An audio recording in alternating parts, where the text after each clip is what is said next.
नमस्कार दोस्तों, मेरी यूट्यूब चैनल नंदेश्वर ब्लॉग्स में आपका बहुत बहुत स्वागत है। आज हम आपको बताएंगे श्राद्ध पक्ष पितृपक्ष जो 15 दिन के होते हैं 2025 में ये 7 सितंबर यानी 8 सितंबर से पड़ रहे हैं और 23 सितंबर तक ये पूरे हो जाएंगे यानी समाप्त हो जाएंगे। तो प्रतिपदा जो तिथि है वो 8 सितंबर की है।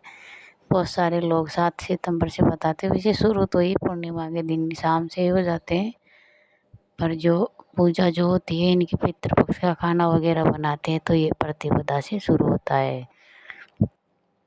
तो आज मैं बताऊंगी आपको पितृपक्ष में करने वाले ऐसे उपाय जिससे हमारे पितृ भी खुश हो जाए और साल भर तक घर में हमारे लक्ष्मी वृद्धि हो जाए, पितरों का आशीर्वाद हमें मिल जाए, हमें खुश होकर आशीर्वाद दे दे। तो ऐसा कौन सा उपाय है, चलो मैं बताती हूँ।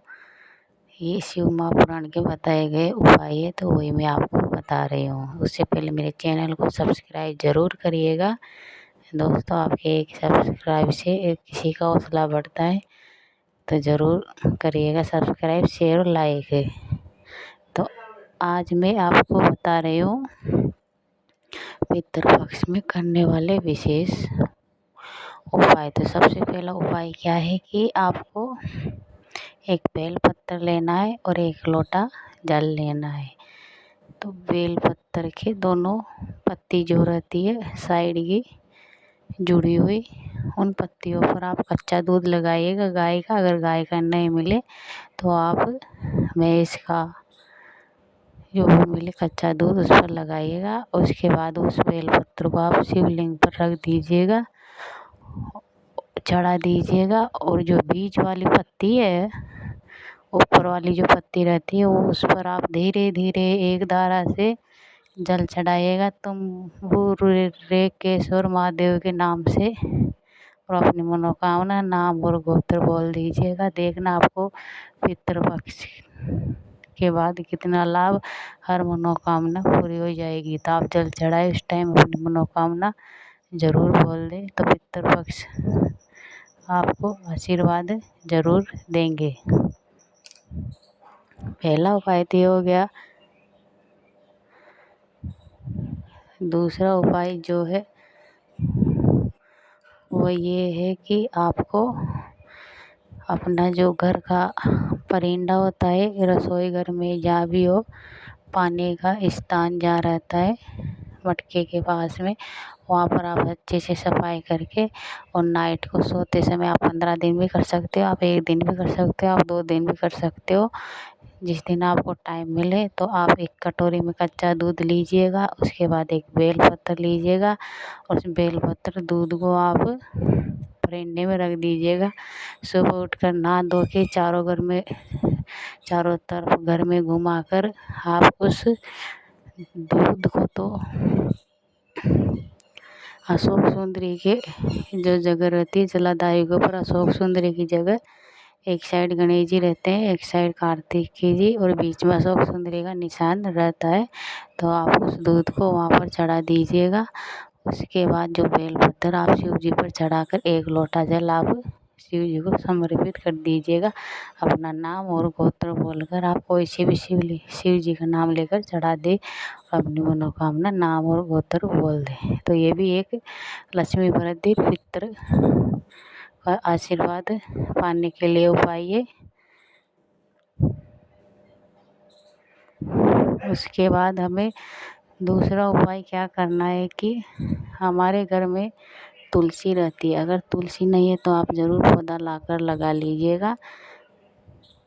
तो आप तुलसी जी के उपाय भी मैं आपको बता रही हूँ। तुलसी माता तो हर घर में रहती है, तुलसी माता का पौधा हर घर में रहता है। तो आपको क्या करना है, तुलसी जी के क्यारे में एक गंगा जल जो रहता है अपने घर में, तो उस गंगा जल को अपनी हथेली में लीजिएगा और 7 बार अपना नाम और गोत्र बोलकर उस कटोरी में डाल दीजिएगा। गंगा जल को अपनी हथेली में लेना है पहले, उसके बाद अपने नाम और गोत्र बोलकर उस कटोरी में डालकर आप तुलसी जी के क्यारे में रख दीजिएगा। उसके बाद उस गंगा जल को किसी अच्छी जगह पर आप डाल दीजिएगा। तो आप पूरे दिन तुलसी जी के क्यारे में गंगा जल रख दीजिएगा। श्री शिवाय नमस्तुभ्यम बोलकर तुलसी माता का उपाय हो गया। अगला जो उपाय है वो भी मैं आपको बता रही हूँ। उससे पहले मेरे चैनल को सब्सक्राइब शेयर ज़रूर करिएगा दोस्तों। अगला जो उपाय है पितृपक्ष का, तो वह है आपको 3 पुष्प लेना है सफ़ेद। तो सफ़ेद पुष्प आपको केतकी के पुष्प को छोड़कर आप आँख का पुष्प भी ले सकते हो। अगर किसी और का पुष्प ना मिले तो आँख का पुष्प बहुत अच्छे से मिल जाता है, नहीं तो आप सफ़ेद पुष्प वो लीजिएगा। उसके बाद 3 अक्षत चावल लीजिएगा और उसको जो है शिवलिंग पर चढ़ाकर 1 लोटा जल चढ़ा दीजिएगा। तो इससे भी हमारे पितृपक्ष जो है हमें आशीर्वाद ज़रूर देते हैं। अगला जो उपाय है शिव महापुराण का पितृपक्ष में करने वाले, तो आप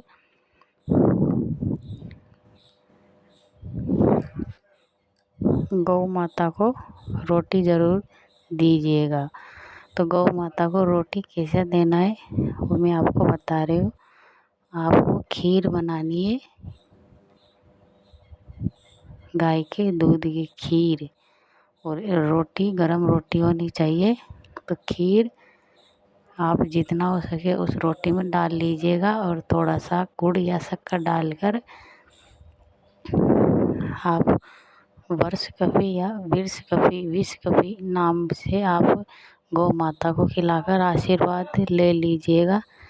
तो इससे पितृपक्ष बहुत अच्छा से आशीर्वाद देते हैं।